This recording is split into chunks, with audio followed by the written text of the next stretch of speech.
Dollar में 7% का return मिल रहा है और वो भी बिना किसी करेंसी रिस्क के। ये सुनकर हर कोई चाहेगा कि ऐसे अकाउंट में पैसे लगाए जाएं। लेकिन आरबीआई का ये ऑफर सिर्फ एनआरआई या नॉन रेजिडेंट इंडियंस के लिए है। अब सवाल ये है कि जो लोग इंडिया में रहते हैं वो क्या इस स्कीम का फायदा उठा सकते हैं? क्या कोई रास्ता है? और अगर कोई ऐसा करने की कोशिश करे तो कानून क्या कहता है? तो आज इस वीडियो में हम बात करेंगे एफईएमए के तहत एफसीएनआर अकाउंट किसके लिए है और किसके लिए नहीं, क्या होता है अगर कोई रेजिडेंट इंडियन इस अकाउंट को ओपन करने की कोशिश करे, एफईएमए वायलेशन होने पर कितना पेनल्टी लग सकता है, और साथ ही ये भी जानेंगे कि इंडियन रेजिडेंट्स के पास फॉरेन करेंसी में इन्वेस्ट करने के क्या लीगल ऑप्शंस है। तो चलिए फिर जल्दी से इस एक्सप्लेनर वीडियो को शुरू करते हैं। हाय, मेरा नाम है वर्षा दुबे और आप मुझे देख रहे हैं एनडीटी टेक एड पर। सबसे पहले बात करेंगे एफसीएनआर क्या है और ये चर्चा में क्यों है। तो आरबीआई ने 8 जून 2026 को एक स्पेशल स्वैप फैसिलिटी अनाउंस की, जिस पर हमने पहले भी वीडियो बनाया था, जिसके तहत ना बैंक्स अब एनआरआईज को एफसीएनआर बी यानी कि foreign currency non resident bank deposits पर करीब 7% तक का इंटरेस्ट दे सकती हैं, वो भी डॉलर में। एयू स्मॉल फाइनेंस बैंक ने यूएस डॉलर डिपॉजिट पर 7.1% तक की रेट अनाउंस की है, जबकि एचडीएफसी बैंक, आईसीआईसीआई बैंक और एक्सिस बैंक ने 6% तक इंटरेस्ट देने का अनाउंसमेंट कर दिया है। पहले यही रेट 3 से 4% के बीच था। स्कीम सितंबर 30, 2026 तक के लिए है। इसमें 3 से 5 साल के लिए डिपॉजिट करना होता है और 1 साल का लॉक इन पीरियड रहता है।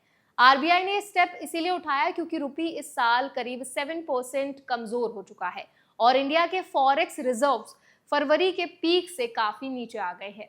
ये वही प्ले बुक है जो आरबीआई ने 2013 में रुपी क्राइसिस के दौरान इस्तेमाल किया था, जब करीब $25 बिलियन इसी तरह की स्कीम से आए थे। अब एफसीएनआर अकाउंट किसके लिए है, कानून क्या कहता है, उस पर बात करते हैं। तो एफईएमए यानी फॉरेन एक्सचेंज मैनेजमेंट एक्ट 2000 के तहत ये बिल्कुल साफ है कि एफसीएनआर बी अकाउंट सिर्फ एनआरआई, ओसीआई यानी कि ओवरसीज सिटीजन ऑफ इंडिया और पीआईओ यानी कि पर्सन ऑफ इंडियन ओरिजिन के लिए है। एफईएमए के सेक्शन 2 सब क्लॉज डब्ल्यू के तहत एनआरआई वो इंडियन सिटीजन होता है जो एम्प्लॉयमेंट, बिजनेस या किसी और वजह से इंडिया के बाहर रहता है और उसका इरादा कुछ समय के लिए बाहर रहने का हो। आरबीआई के डिपॉजिट रेगुलेशंस में एक्सप्लिसिटली लिखा है कि एनआरई और एफसीएनआर अकाउंट्स में डिपॉजिट्स रखने का हक सिर्फ नॉन रेजिडेंट को ही है। कोई भी रेजिडेंट इंडियन चाहे वो कितना भी डॉलर अर्न करे या विदेश में उसके कॉन्टैक्ट्स हो, एफसीएनआर अकाउंट नहीं खोल सकता। ये सिर्फ बैंक का रूल नहीं बल्कि स्टैट्यूटरी लॉ है। अब बात करते हैं रेजिडेंट इंडियन क्या कर सकते हैं, लीगल ऑप्शंस क्या अवेलेबल हैं। तो देखिए, उन लोगों को जो इंडिया में रहते हैं उनके लिए, लेकिन फॉरेन करेंसी में इन्वेस्ट करना चाहते हैं तो उनके लिए ना कानूनी रास्ते हैं। पहला ऑप्शन है एलआरएस यानी कि लिबरलाइज्ड रेमिटेंस स्कीम। इसके तहत एक रेजिडेंट इंडियन हर फाइनेंशियल ईयर में $2,50,000 तक विदेश में भेज सकता है। इस पैसे को वो फॉरेन स्टॉक्स, बॉन्ड्स या बैंक अकाउंट्स में लगा सकता है। ये आरबीआई का ऑथराइज्ड रूट है।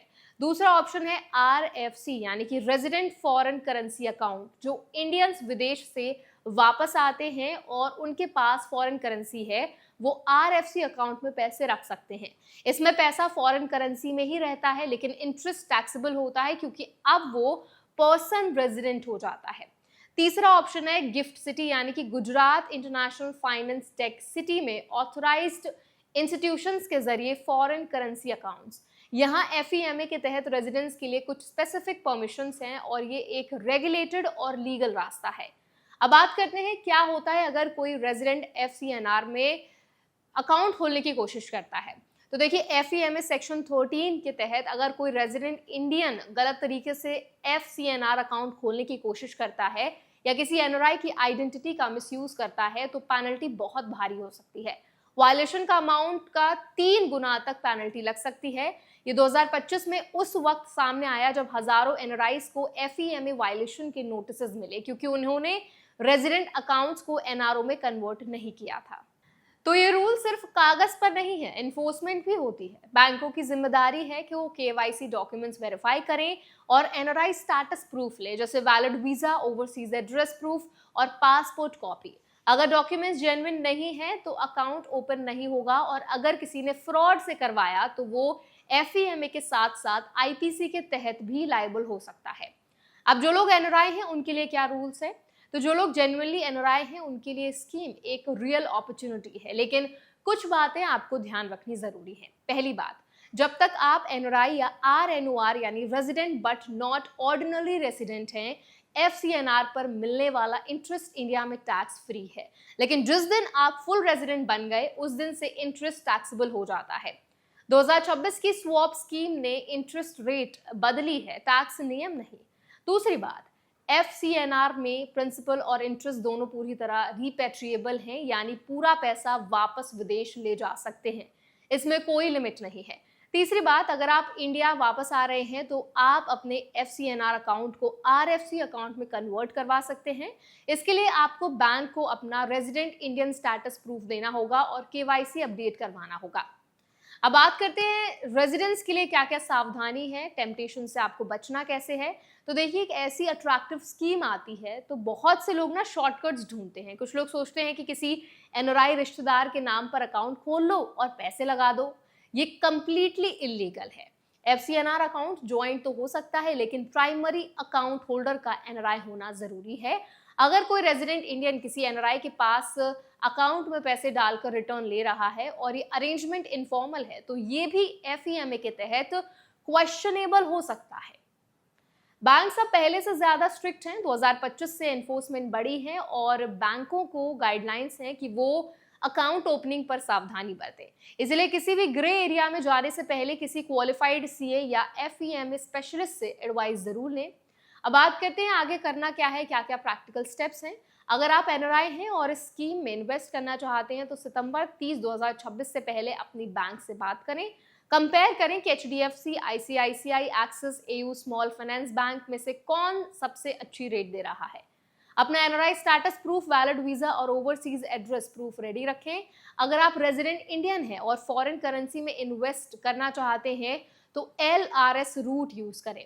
गिफ्ट सिटी ऑप्शंस एक्सप्लोर करें और किसी से भी रजिस्टर्ड फाइनेंशियल एडवाइजर से प्लान बनवाएं। और सबसे जरूरी बात, अगर आपने रिसेंटली इंडिया वापसी की है तो चेक करें कि आपके FCNR या NRE अकाउंट्स प्रॉपर्ली कन्वर्ट हुए हैं या नहीं करवाएं तो आप अननोइंगली FEMA वायलेशन में हो सकते हैं। तो आई होप ये जो वीडियो थी, जो अभी हमने आपके साथ इन्फॉर्मेशन शेयर की, वो आपके लिए बहुत हेल्पफुल रही होगी, क्योंकि हमने RBI की रिसेंट स्वैप स्कीम पर एक बहुत डिटेल्ड वीडियो बनाया था। उस पर आपने बहुत सारे कमेंट्स किए थे। काफ़ी लोगों के कमेंट्स ये भी थे कि ये स्कीम बहुत ही अट्रैक्टिव लग रही है, अगर हम NRI नहीं है तो कैसे अकाउंट खोल सकते हैं, कैसे इसमें इन्वेस्ट कर सकते हैं।